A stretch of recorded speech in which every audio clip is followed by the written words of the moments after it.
Fry అయిపోయిన తర్వాత అందులోకి ముందుగా కడిగి శుభ్రం చేసి పెట్టుకున్న కట్ చేసుకున్న మెంతం కూర కూడా యాడ్ చేసుకుని మన టేస్ట్కి సరిపడినంత సాల్ట్ పసుపు వేసి బాగా మిక్స్ చేసి మూత పెట్టి దాంట్లో ఉన్న వాటర్ అంతా ఇంకిపోయే వరకు మగ్గించుకోవాలన్నమాట. సో అది మగ్గే లోపల ప్రెషర్ కుక్కర్లో ఇక్కడ 1 కప్ మెంతం ఆకు తీసుకున్నాను, దానికి 1.5 కప్ వరకు శనగపప్పు తీసుకుని నీట్గా వాష్ చేసి ప్రెషర్ కుక్కర్లో 3 to 4 విజిల్స్ వరకు కుక్ చేసుకోవాలన్నమాట. ఈ మెంతం కూరలో వాటర్ అంతా ఇంకిపోయిన తర్వాత మనం ముందుగా కుక్ చేసుకుని పెట్టుకున్న శనగపప్పు కూడా ఉంది కదా, 3 to 4 విజిల్స్ వరకు కుక్ చేసుకోవచ్చండి. ఆర్ ఎల్స్ లేదు అనుకుంటే కనుక శనగపప్పుని ముందే నానబెట్టుకుని ఒక 2 hours తర్వాత కుక్ చేసుకుంటే కనుక 2 విజిల్స్కి కుక్ అయిపోతుంది అనమాట. మరి పేస్ట్ లాగా అయిపోతే మాత్రం బాగోదు.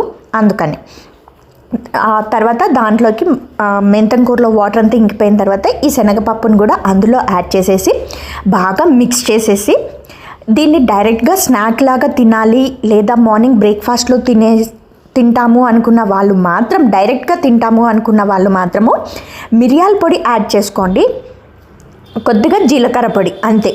స్టవ్ ఆఫ్ చేసుకుంటే సరిపోతుంది అనమాట. ఒక 5 minutes తర్వాత మిరియాల పొడి జీలకర్ర పొడి, అది ఎవరైనా డైరెక్ట్గా తినేయాలి అనుకున్న వాళ్ళు. అలా కాకుండా రైస్లోకి తీసుకోవాలి లేదా రోటీ చపాతీ ఇట్లాంటి వాటిల్లోకి సైడ్ డిష్ లాగా తీసుకోవాలి అనుకున్న వాళ్ళు మాత్రము అందులో మన టేస్ట్కి సరిపడినంత కారం కూడా యాడ్ చేసుకుని బాగా మిక్స్ చేసి ఒక 5 minutes తర్వాత కొద్దిగా వాటర్ అనమాట, 1/2 టీ గ్లాస్ అంత వాటర్ అయితే సరిపోతుంది.